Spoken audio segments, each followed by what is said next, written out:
மாவட்ட இலக்கிய அணி துணை அமைப்பாளர் ஷாஜகான் அவர்களே, ஒன்றிய பொறியாளர் அணி துணை அமைப்பாளர் கிங்ஸ்லி அவர்களே, ஒன்றிய வர்த்தகர் அணி அமைப்பாளர் சாகுல் அஹமது அவர்களே, இந்த நல்ல நிகழ்ச்சிக்கு வரவேற்புரையாற்றிய மாவட்ட இலக்கிய அணி துணை அமைப்பாளர் ராஜசேகர் அவர்களே, தலைமை கழகத்தால் அறிவிக்கப்பட்டு இங்கு சிறப்பு பேச்சாளர்களாக வருகை தந்திருக்கும் ஆயிரப்பேரி மா முத்துவேல் அவர்களே, உடன்குடி தனபால் அவர்களே, எனக்கு முன்னால் பேசிய கழக பொதுக்குழு உறுப்பினர் அண்ணன் என்ஆர் மணி அவர்களே, மாவட்ட நிர்வாகிகள் மாவட்ட கழக அவைத்தலைவர் அண்ணன் மரிய சிசுகுமார் அவர்களே, மாவட்ட கழக துணை செயலாளர் முன்னாள் சட்டமன்ற உறுப்பினர் புஷ்பலீலா ஆல்பன் அவர்களே, மாவட்ட பொருளாளர் நண்பர் ததீப் பிரேம்குமார் அவர்களே, தலைமை கழக செயற்குழு உறுப்பினர் பாபுசன் அவர்களே, டாக்டர் டேவிட் ராஜபோஸ் அவர்களே, பொதுக்குழு உறுப்பினர் திலீப் குமார் அவர்களே, தனிஷ்லாஸ் அவர்களே, மனோன்மணி அவர்களே, ஒன்றிய கழக செயலாளர் கிள்ளியூர் வடக்கு அண்ணன் டிபி ராஜன் அவர்களே, மேல்புறம் வடக்கு அண்ணன் சைடி காடரன் அவர்களே, முஞ்சிரை கிழக்கு மாஸ்டர் மோகன் அவர்களே, திருவட்டார் தெற்கு ஜான் பிரைட் அவர்களே,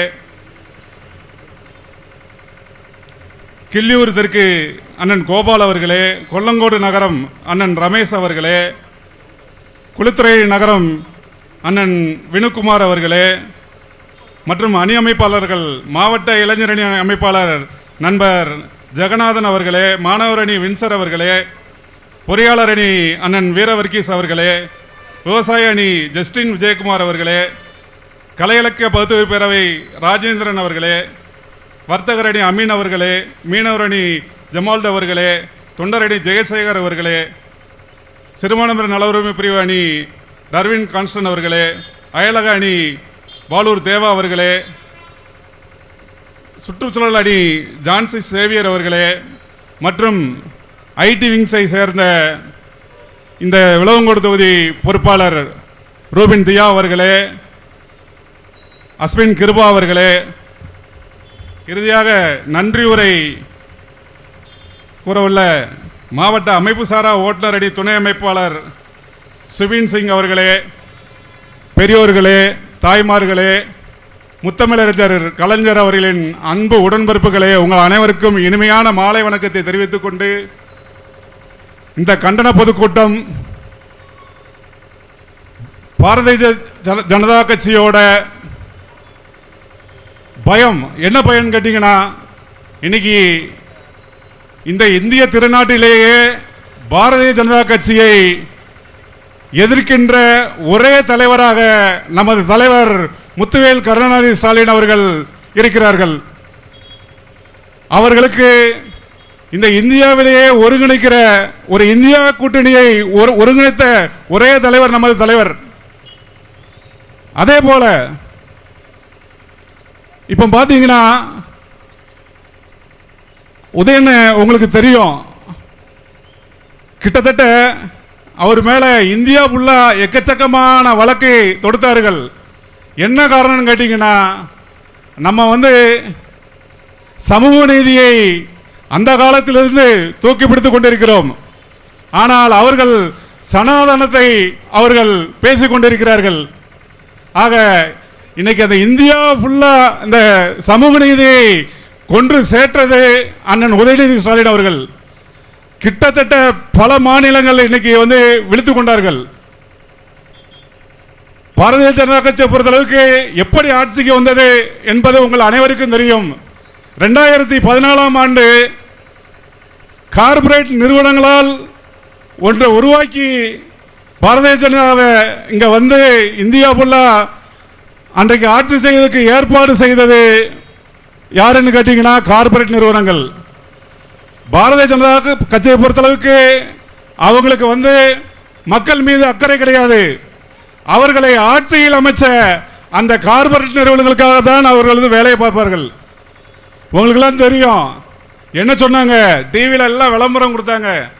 நாங்கள் ஆட்சிக்கு வந்த உடனே, இந்திய பிரதமரான உடனே ஒவ்வொருத்தர் அக்கௌண்ட்லையும் 15 லட்சம் ரூபா போடுவோம் சொல்லி யார் சொன்னா?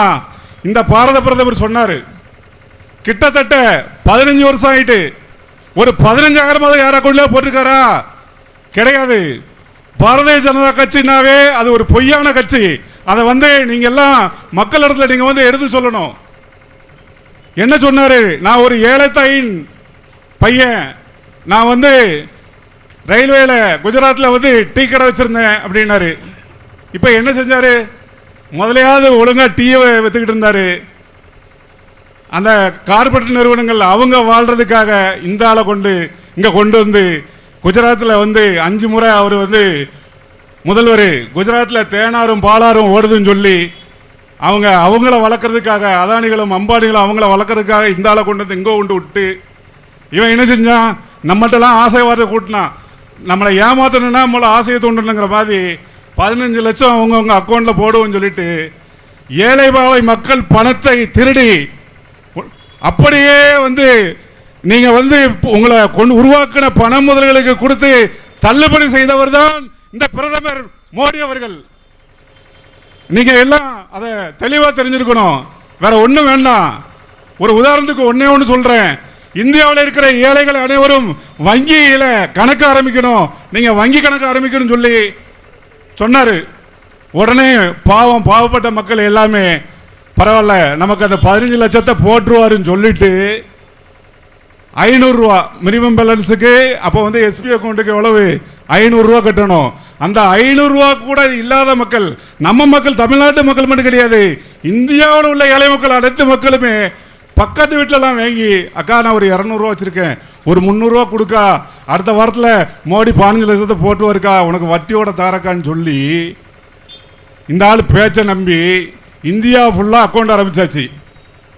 அக்கௌண்ட் ஆரம்பிச்சுட்டு பணம் வரும்னு மக்கள் எதிர்பார்த்துட்டு இருக்காங்க. இவர் என்ன சொன்னாரு? என்னோட ஆட்சியோட சாதனை இதுவரைக்கும் இந்தியாவில் பேங்க் அக்கௌண்ட் இல்லாதவங்கள போறோம் இத்தனை லட்சம் கோடி வேற நான் பேங்க்ல அக்கௌண்ட் ஆரம்பிக்க வச்சுட்டேன் அப்படின்னு ஒரு பெருமையா சொல்லிட்டு என்ன சொன்னாரு தெரியுமா? அடுத்து ரிசர்வ் வங்கி கவர்னர் அறிவிக்காரு, மினிமம் பேலன்ஸ் 500ல இருந்து 1000 ஆயிட்டு. ஏற்கனவே 500 ரூபா அக்கௌண்ட்ல போடுறதுக்கு 200-300 கடன் வாங்கியிருக்கு. அந்த 1000 அப்படின்னு ஆக்கினதுக்கு அப்புறம் என்ன செய்ய முடியும்? ஒன்றும் செய்ய முடியாது. 3 மாசத்துல நம்ம இந்தியாவில் நம்ம போட்ட 500 ரூபா போறோம் அவ்வளோ வங்கியோட ரிசர்வ் வங்கிக்கு போயிட்டு ரிசர்வ் வங்கி கவர்னர் சொல்றாரு, பல்லாயிரக்கணக்கான ரூபாய் உபரி நிதி ரிசர்வ் வங்கிக்கு வந்திருக்குன்னு சொல்றாரு. இந்த மோடி என்ன செய்யறாரு? அதை பூரா அந்த அவர் கொண்டு வந்தாங்களே அவங்க பாஸ் அந்த கார்பரேட் நிறுவனங்கள் பல்லாயிரக்கணக்கான கோடி ரூபாய் கொடுத்து தள்ளுபடி பண்றாருங்க. இதை கேட்கறது தான் நம்ம தகுதியுள்ள தலைவர். எதற்கு இந்த தமிழ்நாட்டை வஞ்சிக்கிறார் என்று கேட்டீங்கன்னா, இந்த திராவிட முன்னேற்ற கழகம் இங்க இருந்தா அவங்களால ஒண்ணுமே செய்ய முடியாது. முதல்ல இருந்தாங்க, யாரு இருந்தா? எடப்பாடி பழனிசாமி இருந்தாரு. அவர் என்ன செஞ்சாரு தெரியுமில்ல? எனக்கு பதவி இருந்தா போதும், நான் அந்த முதல்வர் சீட்டில் உட்கார்ந்தா போதும் சொல்லிட்டு நமக்கு என்னென்னலாம் பாதிக்கும் நம்ம முன்னோர்கள் இவ்வளவு நாள் காத்து கொண்டு வந்திருந்தாங்கல்ல, இந்திய உள்ள விடல, நீட்டை உள்ள விடல, நல்லதோ கெட்டதுங்க. அது ஜெயலலிதா அம்மா இருக்கும் கூட அந்த நீட்டு தருவை தமிழ்நாட்டில் விடல. உதயமின் திட்டத்துக்கு கையெழுத்து போட்டாச்சு. அனைத்து திட்டத்துக்கும் அடிமையாக மத்திய அரசுக்கு மத்திய ஒன்றிய அரசுக்கு அடிமையாக இருந்து அனைத்து திட்டத்துக்கும் கையெழுத்து போட்டவர் யாருன்னு கேட்டீங்கன்னா இந்த நம்ம எடப்பாடி தான். பார்த்தீங்கன்னா சிரிச்சுக்கிட்டு அப்படியே வந்துடுவார், இப்படி தோசை சொல்ற மாதிரி கையை காட்டிட்டு தமிழ்நாட்டை அடமானம் வச்சுட்டு மறுபடியும் வெக்கம் இல்லாமல் அலைகிறான். மறுபடியும் பிஜேபி கிட்ட கூட்டணி வச்சிடணும், நம்ம எப்படியாவது அந்த சீட்டா பிடிச்சா போதும், யாரு வந்தாலும் சேர்த்து கொண்டு மக்கள் மேல அக்கறையே கிடையாது. அப்படி ஒரு ஆளை வச்சுக்கிட்டு இந்த பிரதமர் மோடி போட்ட ஆட்டங்கள் கொஞ்சம் நஞ்சம் கிடையாது. அது மட்டுமா செஞ்சாரு? பொதுத்துறை நிறுவனங்களை 100 ஆண்டு காலமாக நம்ம சுதந்திர இந்தியாவுக்கு பிறகு பொதுத்துறை நிறுவனங்கள் அதிகமாக இருந்தது. காங்கிரஸ் ஆட்சி காலங்கள் கூட அதிகமாக இருந்துச்சு. என்ன பண்ணாரு? ஒவ்வொன்றா வித்தாரு. முதல்ல டீயை வித்தாரு, ரயில்வே ஸ்டேஷனை பார்த்தாரு, ட்ரெயினை வித்துட்டாரு, ரயில்வே பிரைவேட் மயமாக்கியாச்சு, ஏர்போர்ட்டை பிரைவேட் மயமாக்கியாச்சு, துறைமுகத்தை தார வளர்த்தாச்சு. இப்போ அவர் நண்பர் அம்பானி அதானி எதை கேட்டாலும் அவ்வளோத்தையும் கொடுத்துருவாரு. உங்களுக்கு தெரியும், முதல்ல நோ கரப்ஷன் சொல்லிட்டு வந்தாங்க. இன்னைக்கு பாரதிய ஜனதா கட்சியில் உள்ள பணம், அவங்க கட்சியில் உள்ள பணத்தை வெள்ளை அறிக்கையா வெளியிட முடியுமா?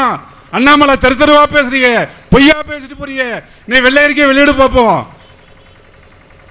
பெரிய பிஜேபினாவே ஒரு பிராடு கட்சிங்க. அந்த பிராடுதனம் பண்றதுக்கு PhD படிச்சு வந்திருக்கான் வெளிநாட்டில் போய். மக்களுக்காக, தமிழ்நாட்டு மக்களுக்காக காலங்காலமாக சிந்திச்சு ஆட்சி செஞ்சுட்டு இருக்கிற தலைவர் எங்க தளபதி யாரு. நீ என்ன கச்சக்காரன் அடிச்சாலும் சரி, எங்க தலைவர் அடக்கமா சொல்லியிருக்காப்ல 200 தொகுதி நாங்க ஜெயிப்போம் அப்படின்னு சொல்லி. கண்டிப்பாக சொல்றேன், 234 தொகுதி கூட கண்டிப்பா திராவிட கூட்டணி தான் ஜெயிக்க போகுது. அதுல எந்த மாற்று கருத்தும் கிடையாது. மக்களுக்கான இயக்கங்க திமுக. மக்களுக்கு என்ன தேவையோ அதை தெரிஞ்சு அதை கரெக்டான வழியில கொண்டு போறதுதான் திமுக. இப்ப அவங்களுக்கு வேற ஒன்றும் பயம் கிடையாது. 100 ஆண்டு, அதே 1925 தான் இந்த இந்தி திணிப்புக்கு எதிரான ஒரு நிலை வந்தது. போராட்டமே அப்பதான் 1920, 100 ஆண்டுகளுக்கு முன்னால ஆரம்பிச்சிச்சு. இப்ப என்னன்னா படிப்படியா போய் தந்தை பெரியார் மறந்து விட்டார், அண்ணா மறந்து விட்டார், கலைஞர் போயிட்டாரு. மீதி நம்ம இங்க என்னன்னாலும் பண்ணிடலாம்னு பார்த்தா இப்ப அவனுக்கு ஒண்ணு நடக்க மாட்டேங்குது. இப்ப இதுல என்னன்னு கேட்டீங்கன்னா, 5ஆம் தலைமுறை தலைவராக அண்ணன் உதயநிதி ஸ்டாலின் வந்து விட்டார். இன்னும் 50 ஆண்டு காலம் இந்த அன்னை தமிழ்நாட்டை அருமையாக மக்களுக்கு ஆட்சி செய்ய தயாரா இருக்கிறாரு. இதெல்லாம் பிடிக்காம தான் இந்த பயிர் எப்படியோ வந்துட்டு இருக்காங்க. எனக்கு நேரம் அதிகம் இல்லாத காரணத்தினால ஒரே முடித்துக் கொள்கிறேன். கண்டிப்பாக சொல்றேன், வருங்காலங்களில் நம்ம சமுதாயம், நம்ம சந்ததிகள், நம்ம தமிழ்நாடு வளமாக இருப்பதற்கு திராவிட முன்னேற்ற கழக கூட்டணிக்கு நீங்கள் எல்லாம் வாய்ப்பளிக்க கேட்டு இந்த நல்ல வாய்ப்புக்கு நன்றி கூறி விடைபெறுகிறேன். நன்றி, வணக்கம்.